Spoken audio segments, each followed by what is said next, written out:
Before installation, fully power off your phone so dust is more noticeable on the black screen. Please be careful not to simply get it locked and dimmed, because the screen might easily be wakened up. First, clean the screen with the wet wipe marked 1. Then clean it with the dry cloth marked 2. Now thoroughly stick out any remaining dust with the blue sticker. Make sure no dust is left. Then snap on the guide frame firmly. Peel off the back panel on the screen protector.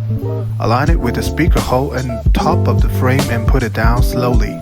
Press in the middle and the screen protector would stick itself automatically. In case of any bubbles, use the scraper to squeeze them out from center to edge.